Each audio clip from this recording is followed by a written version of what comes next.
Hi, welcome to Mission Control Houston. Joining us now here in the International Space Station Flight Control Room, the dock is in.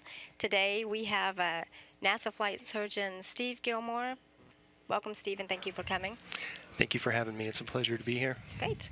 Well, so we always hear about a lot of things that the astronauts are doing, medical experiments and all these kind of things, taking their own blood and this kind of stuff. We're going to get into some of that, but first I want to talk a little about you. Okay. So first tell me, how did you make your way here? I had the opportunity when I was training and in medical school to do a rotation down at Cape Kennedy, or Kennedy Space Center, and had the opportunity to see a few launches and a couple landings, and thought it looked like a really interesting field to get into, and just pursued that interest through getting here. So I finished medical school and did a residency in emergency medicine, and then I went and did some specialized training down at the University of Texas in Galveston, and ultimately got hired here. Very, very cool. And we're very, very happy to have you here. We know you do an awful lot to support the crew aboard, and I know they appreciate it as well as we do. Real quick, I want to just for you to just kind of explain what your role is as a flight surgeon, and when you get assigned a crew, kind of take us through what life is like once you're assigned a crew member. Okay. Well, essentially, there's three phases of a mission, and so we typically get paired up with crews in the pre-flight phase, and the primary activities that we're doing there in the pre-flight phase is we will be involved in the medical exams that the crews do. They have exams that are similar to what a commercial pilot would have, and they have some additional specialized testing, and so we help walk them through those processes, and if there's any issues to work out, we'll work those out. And then our other primary responsibility in that time frame is to take that information that we get and take them to our medical boards, which certify crew members as medically cleared for flight. And then the other activities that we're doing in the pre-flight time frame are we're involved with the crew in terms of their selection of the type of experiments and stuff that they're participating in, and we have not just me, but there's a large group of folks in my division, and we put together a schedule to make sure that they can complete all the science and research activities that they're doing. And then as we get close to flight, we typically for the launches from Kazakhstan, we'll travel over to Star City and then to Kazakhstan with the crew and go into quarantine with them and go through the launch process and get them all to the point where they're all suited up and ready to go. And then after the launch, we come back and support the mission here in the control center. Okay. And support meetings and have a frequent conference with the crew and work out any issues that come up there. Okay, so let's go back to Kazakhstan when you go in there before they launch. What is, let's say you go and stay in quarantine. What is that week leading up to launch like for you, and what kinds of tests and things that you are doing with the crew members? It's a great question. So there's one of the primary things that we're there for in Kazakhstan is there's a quarantine process, and the rationale behind that is you want to start limiting access to the crew so that they don't pick up any type of illness that might impact their ability to launch into space. And so we participate in that. We help screen persons that are going to be meeting with the crew. And typically that's not we make folks aware of the importance of that, and that's not typically a terribly involved process. The other things that we're doing in that time frame is, crew are typically taking advantage of their last week or so on the ground and want to get out and enjoy the fresh air and some of the sights that you can see in Baikonur. And so yeah, their little stick. Yeah, and so we'll do things like some of the crews really like running. I can recall running 2 or 3 times a day with various crews in the week or so before launch. And then the other important thing we're doing is we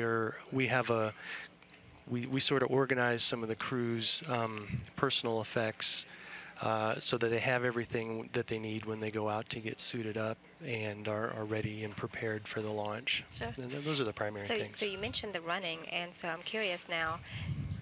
Is there ever any kind of Are there any sort of activities that you try to limit the crew to, or keep them saying no, we can't, restrict them from certain activities? I mean, obviously, I guess sky jumping is not an optimal something that they could do, but Yeah, uh, thankfully, that I think those rules come from the crew office themselves. But okay, so we don't really get involved. I think they have some policies. They don't want them sure, doing something like downhill skiing or something too close to flight where they would have a risk of injuring injury, themselves. But as far as when we're down in Baikonur, they have access to a gym with some weights and hmm stuff like that, and then jogging. So the risks there are pretty minimal. So. right? And which, of course, as we know, fitness is essential to our health as well. And I'm sure you have some sort of involvement, I guess, not with the physical fitness itself, but overseeing their health, overall. And Right. as you said, even during their flight, how is it that you're maintaining that? Because I understand that these guys have their periodic health check. And I don't know, who was your last crew member? The last crew I had the privilege of working with was Scott Kelly, and so Okay, that was 2 years ago or Expedition so. 26, yeah. Yeah. And so real quick, when he was in space, so we have these periodic health exams, and they're Hmm. just like what we kind of refer to as just going to the doctor for a regular checkup. Right. So is it the similar types of exam? I mean, the same kinds of things that we're looking at, and how is that data transferred to you so that you can review and see how the crew is actually doing? So in terms of the periodic health test itself, that happens every, month or two on board, and it's a fairly basic thing. We have the crew take a set of vital signs. They'll collect their weight, um, and then if they have anything going on, they'll talk to us about it. But most crews don't really have significant problems while they're in flight. So we do that just on a periodic basis, and then before big activities, like I know they just had a spacewalk, and we would have a medical conference with the crew, and we'd also do a assessment of their fitness level, their uh, aerobic capacity, so we can be sure that when they're going out on the spacewalk that they'll have the energy that they need to perform all the tasks that are Right. expected of them. So, in addition to the exams that you have, you also, I'm aware that you have the private medical conferences. Yeah, And so, I guess that's just to talk one on one. I know Akaba had one yesterday. yeah. And so, I guess that's just a one on one to say, hey, how are you doing? Are there any issues or that sort of thing? And Yeah, so we basically the medical conferences, they occur about every day for the first 5 days or so when crew get on board, and then after that they occur weekly, and we're just touching base with the crew on a personal level to see if they have any medical things that have come up, but more typically we're talking about, is their exercise program working for them? What is the work pace up there? Do we need to kind of throttle back and let them get a little rest? Those type of issues. okay. So And so you mentioned collecting weight as one of the parts of that exam. And so I know that people are going to want to know about this. When you're in microgravity, how do you collect your weight? I mean, do you get to always say, yeah, I weigh 0? that's a good question. Um, I, I, I, I knew the physics of it once upon a time, but basically the crew are sitting on a device or positioned on a device that vibrates, and you can figure out their mass and thus their weight from that. And the reason that we're interested in that is just from a high level, if you keep your body weight or mass about or close to what it was when you left, it's a good predictor of how you're going to do post-flight. And we typically see that people that maintain their body weight close to what it was before they launched do very well when they get back. And that's good insight from a medical standpoint, because I think I know that we want to be sure we can also fit back into our seats when Right. we get back home as well. So that's all very good. So now I have another question, and this is going to be on the some of the things that they do. So they Mhm. check their own blood. I guess they Mhm. learn here. Are you involved in that process at all, or I mean, I understand the astronauts actually get trained to perform those kinds of things as well as the scans. So, are you involved in that process at all, or? Yeah, it's a great question.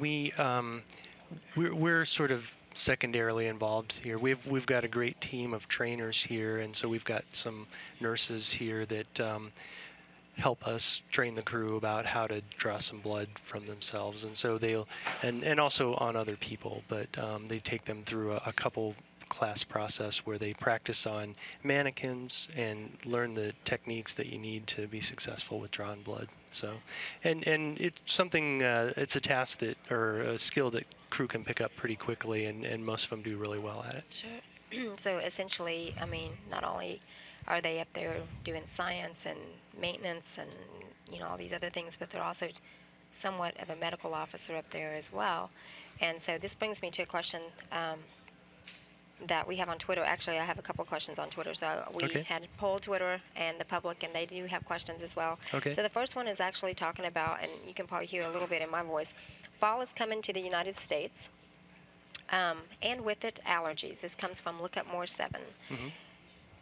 Do you get a break from the allergies when you're on ISS?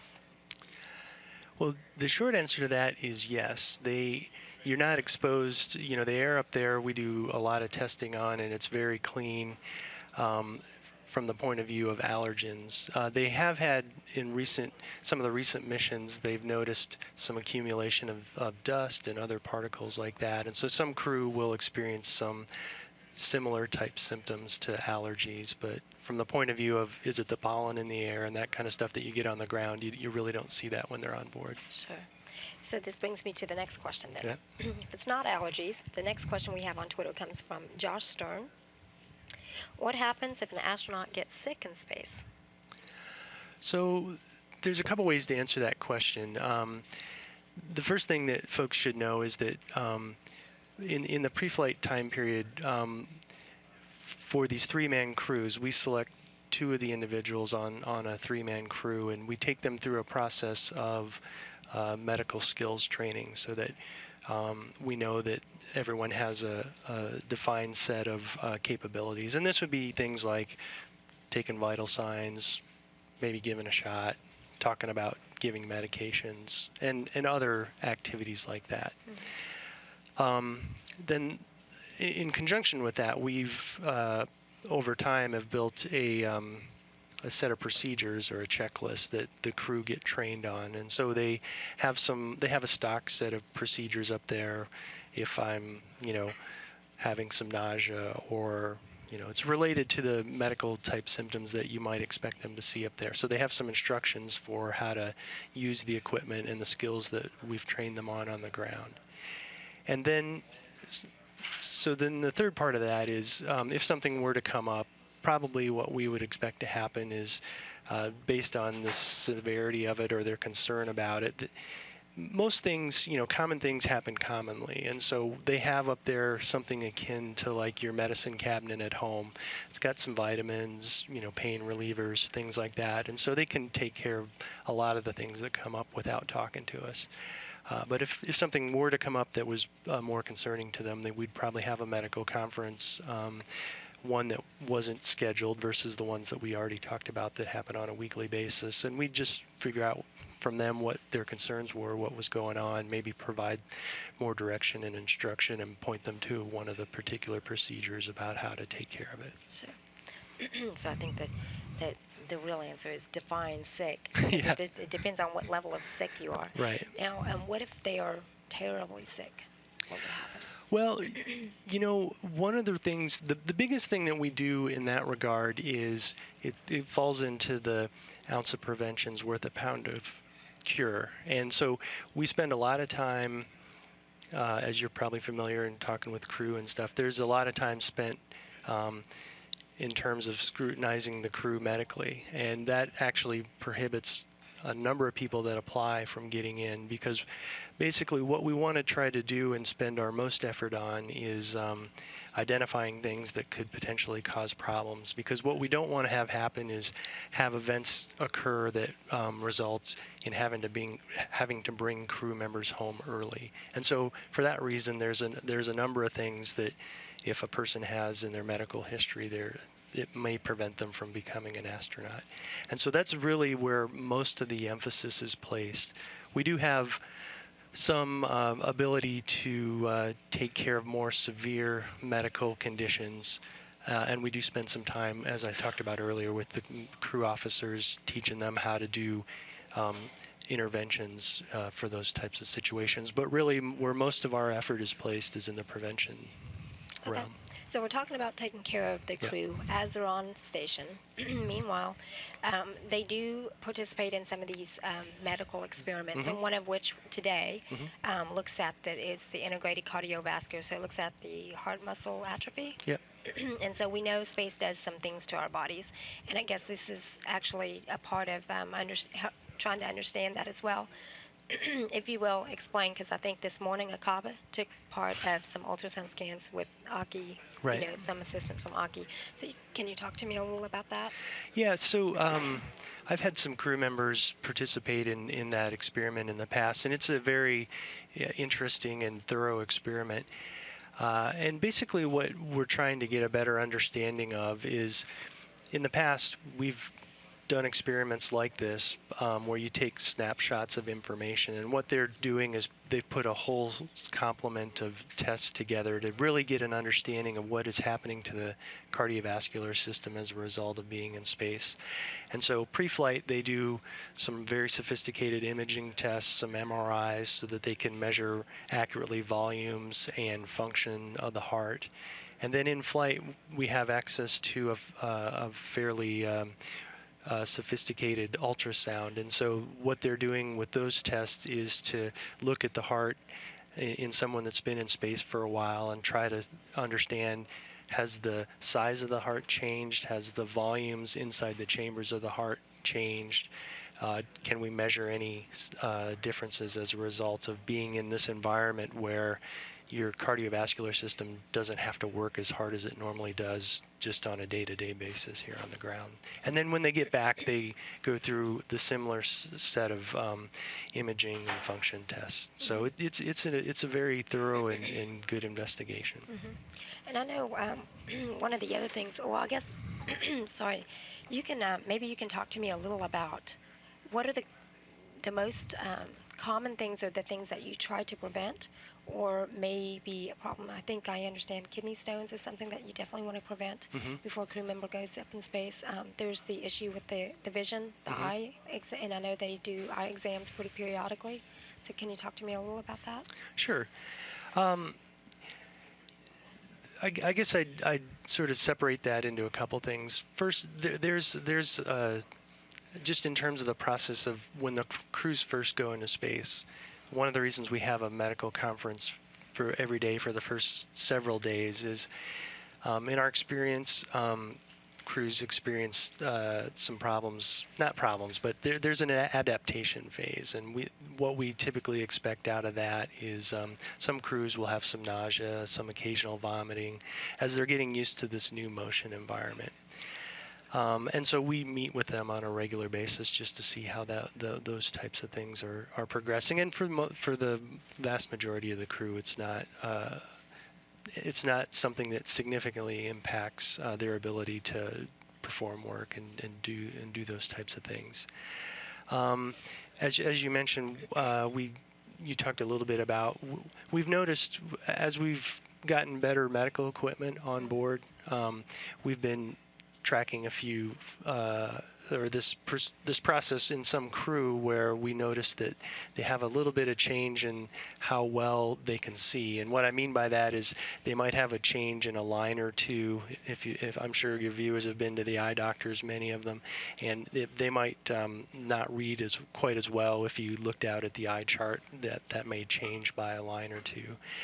And we've noticed this in the past, but now that we have better equipment up there, we're trying to take and get a case or get a series of individuals where we have really high quality images of the back of their eye and as well as other ways to test the vision to see if we can understand the process by which this is happening. Yeah. Sorry, that's really interesting. Mhm. Um, that while we've been in space for all this time, there's still so many things that we don't know. Right. How the effects of space on our bodies, and especially when we're thinking about our future and going further, it's really important for us to understand these things. Right. So we talked about you being the doctor pre-flight and just before they launch, Mhm. and traveling with them, and I guess staying pretty close with them throughout their until they launch. Um, Staying very much in contact with them while they're in space, so treating them while they're in space. And let's talk about landing, because Akaba is going to be landing soon with Padak and Revan, Mhm. and in, gosh, almost a week on the 16th. And so explain to me, do you go back when they land, and what happens at that time? And I guess you want to check out the crew member when as soon as Right. they. So there's a couple things that there's obviously an integrated team that goes over to support that. The crew surgeons that are working with Dr. Akaba are doing a couple of things. Now they're doing a little refresher and review. We take a medical kit out with us to the landing sites, and they're just kind of reviewing the contents of that at this point in time. The crew on board will do a little bit of fitness testing again, another fitness test so we understand where their fitness level is, and can assure that they're prepared to re-enter. And so our docs will sort of take off from here over the weekend. So they usually go over about a week before the landing. And they have a meeting in Moscow that they support where there's folks from the program office and the crew office, and we talk about the plans and the contingency plans and how we're going to support the operation. And so we do that every time that there's a landing. And then after that meeting, we'll deploy. We'll go to Star City and deploy down to Kazakhstan with our colleagues from GCTC, and we have a good working relationship with the medical group over there, and they have a lot. They have a bit more training on the specifics of their vehicle. Their docs are very involved in terms of extracting the crew from the vehicle, and once the crew are gotten out of the vehicle, we're there doing medical checks and supporting the crew with whatever they might need. And after they do a brief. Right, because actually, when they're landing in a, you know, desert, like, Right. desolate. And so I think, don't they erect some sort of medic tent to kind of give them some privacy and get out of their suits? And I guess that's where some of the testing takes place? That's right. That's right. I may have skipped a step, but typically the way the operation works is once we get to Kazakhstan on the landing day, we all get in helicopters that are provided by our Russian colleagues, and we fly out to a very remote part of Kazakhstan, typically, and the capsule will land and they'll get the crew out, and then we'll go through about an hour or so of time in the tent with them, just getting them ready to get back in the helicopters and go back to the airport where ultimately they'll return home to the States or back to Moscow. And then for you the somewhat oversee once they get back here, um, you still oversee some of their, I guess, their wellness when they get back. That's correct. So on the airplane flight back, we call it the R+0 flight. So the crew about 4 hours after landing, the crew will get on a NASA plane in Kazakhstan, and we'll fly all the way back to Houston, and that's typically a roughly 20-hour flight. And on the course of that flight, typically the crew will be resting. We have a couple stops where we'll get out and just walk around, stretch our legs. Where they can take their first shower They can take their first shower in months. in months, yeah. And I'm always surprised that, the station is a very clean and sanitary place, but many of the crew have commented, you just don't miss it as much as you think you might, which Right. I find a little bit hard to believe. Yeah. But Yeah. obviously they know. But on that plane flight, we'll be participating and helping them collect some preliminary medical tests Okay. and research tests.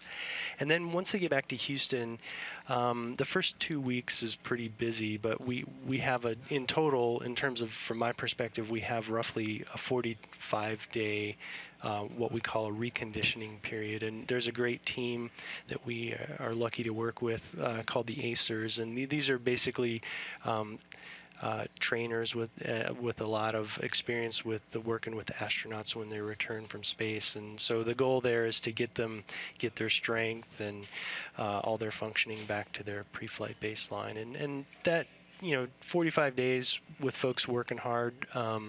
Typically, we get folks to where they were before they launch. So Yeah. it's a Good great deal. program. Well, I understand a lot of them come back healthier and leaner and meaner than, when they launch. So obviously you guys are doing a great job, Dr. Gilmore. Thank you so much for coming out today. Thank you. It's my pleasure. I Thank appreciate you. you having me. This is Mission Control Houston.